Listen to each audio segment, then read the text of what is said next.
My name is Titus Gaskins, and this is my crew. What do you do, Titus?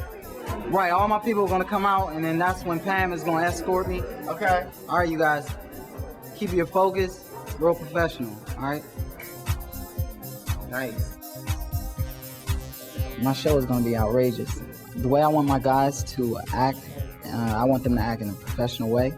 I cut their hair the day of the show because I want it to be nice and specific and sharp. They're gonna be designs, they're gonna be all types of colors, all types of looks. Everyone is gonna be different. Everybody's gonna have their own different look. They should jump up on that one. I felt good, and it could be better, but at the show, it's gonna be extraordinary. They're just on point. They practice constantly. They practice while they're walking down halls. They practice at home. They practice with their wives, girlfriends, and even more. All right, you do it again. Hold, stop. When you come in, you go down. You bite your lip. You do that. I can give me a piece of chicken or give me something. Relax your mouth. Perfect. They even practice at the barbershop. I have them walk at the barbershop before I cut their hair because I know I have a lot of customers. It's all about you, right, Titus? It's all about my model. Great job. It's all about y'all now, trust me. It's all about Titus. Well, Glenn Jackson shows gives an array of beauty. Doesn't matter what size, how tall you are, how big you are, what complexion you are. I think it gives you like a rainbow of colors. You get light-skinned girls, dark-skinned girls, and people from all different backgrounds. They can be Haitian, Jamaican, African-American, and some even Indian people have been in his show.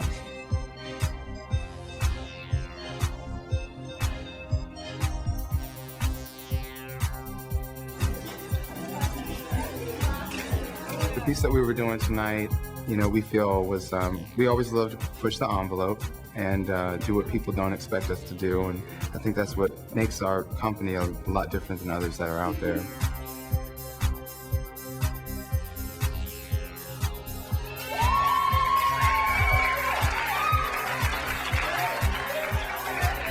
Are you the only two directors for the whole thing? Love it, fabulous, wonderful, great. Only thing, when we get down to the point where they're gyrating on the floor and doing that part, because of our sponsors, and I don't want any issues, let's just make some kind of like, she laid in his crotch, and it may not be it may not be a problem to young folks because they love it, but folks who help us pay the bills, they'll take it back as an issue, and it will take away from all of the other fabulous stuff that y'all have done. So if you can just modify that part, I love it. And I know you can, so it's all good, and it's all love, okay? Thank you, Pumpkin, I love you. Mwah. All right, great job, guys. I think basically what we got out of rehearsal tonight is just to get a feel on how we're gonna vibe with the show. The move tonight in particular that was, didn't get a good response was the bodies crawling on top of each other. We were told to keep it at a little more choreographed, in a more choreographed manner, and not so free for all. And it was good for the people to see it so they could let us know, hey, it's a little too risque, or, because we're just all about shock value. We love shock value. We love performing, and we're all very comfortable with ourselves. But other than that, the crowd reaction was fantastic. And I guess also for us to know that that's not the finished product, and we got such a great reaction to it, because with the costuming and then the actual audience, and then they really start to perform, and it's going to be fantastic. They only saw the A version.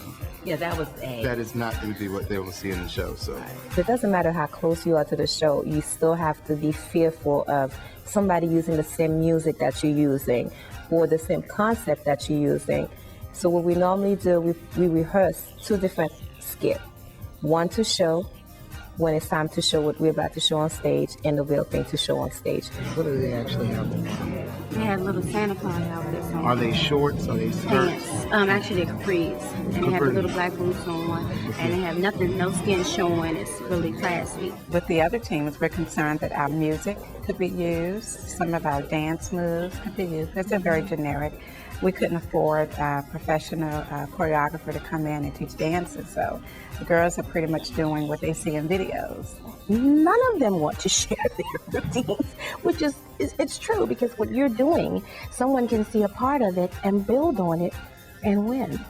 So they're quite right. You don't want anyone to see your routine.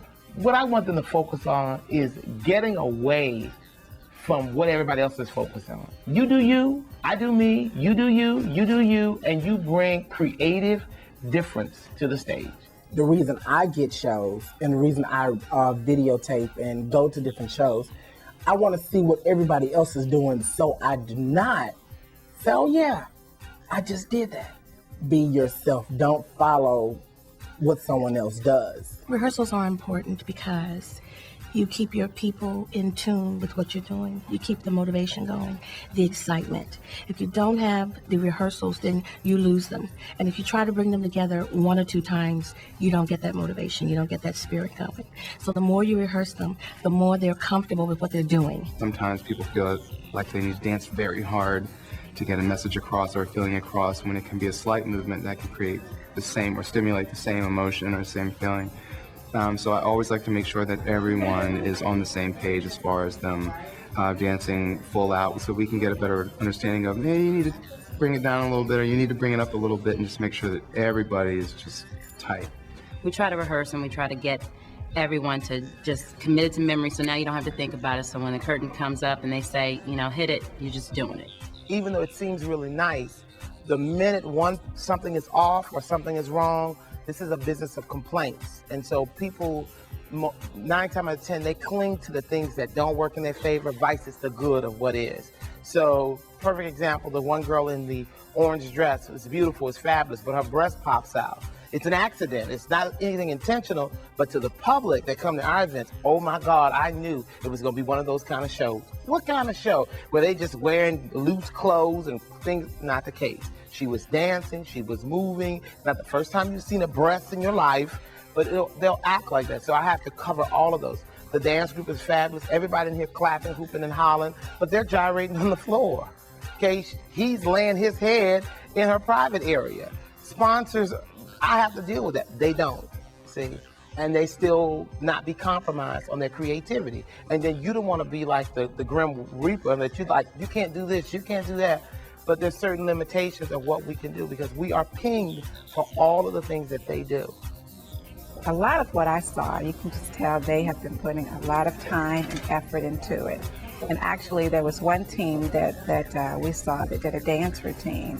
And I looked at our girls and said, now you see that? That's what I'm talking about. You have to have facial expression and put energy in it. And they even had a look like, oh my goodness, is this what we're up against? And it kind of reiterated what we have been trying to drill in their head time after time. We have to be on point, it has to be exact. And it made me nervous. I mean, I'm thinking, oh my Lord, you know, we only have a little more time to perfect this and fine tune it because we are up against some very, very good acts.